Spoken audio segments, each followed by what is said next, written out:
Samantala, may tuturing na isang turning point sa kasaysayan ng bansa ang naganap na 1986 EDSA People Power. Kaya naman, sinariwa ng isang grupo ang kalagahan ng pangyayaring ito para sa mga kabataan. Si Jervis Manahan sa detalye. Para sa marami sa atin, traffic na lang ang katumbas ng EDSA. Pero halos 3 dekada na ang nakararaan, naganap dito ang pinakamatingkad na pangyayari sa ating kasaysayan, ang People Power Revolution. Dito na nagwakas ang ilang taong diktatorya at muling isinilang ang demokrasya. Bukod sa mga aklat ng kasaysayan, ang EDSA Revolution nasa kamalayan pa nga ba ng ating mga kabataan? Sa salubungan workshop na isinagawa ng EDSA People Power Commission sa Maynila, muling binuhay ang alaala ng EDSA at ang halaga nito sa ating lipunan. Mga mag-aaral ang mga dumalo. Karamihan, hindi pa buhay noong panahon ng martial law. Nagbahagi ng karanasan ang ilang historiador na saksi mismo ng EDSA Revolution. It did not take just 4 days. EDSA was not just 4 days.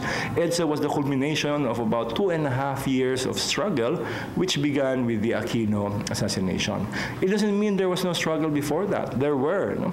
But the people who took the lead were activists, and because Marcos clamped down on them, the military, they had to resort to armed struggle.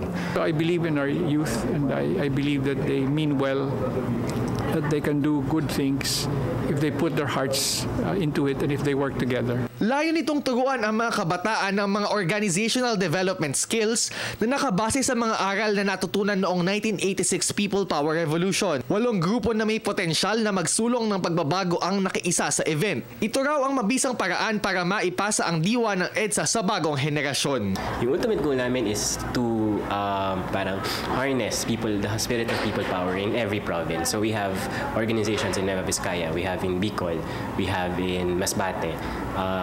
When we train them about the values of people power, what we want is that for these organizations really to espouse people power, not just through words, but by the very deeds that they're doing.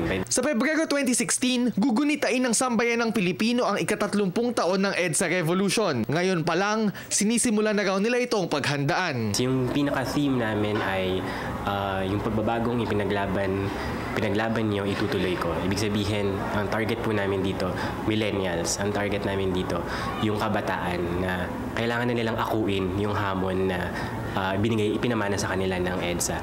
Pakiusap ng komisyon, huwag sanang ibaon sa limot ang bahaging ito ng ating kasaysayan dahil hindi mararating ang hinaharap kung hindi lilingon sa mga taong nagdaan. Para sa Telebisyon ng Bayan, Jervis Manahan.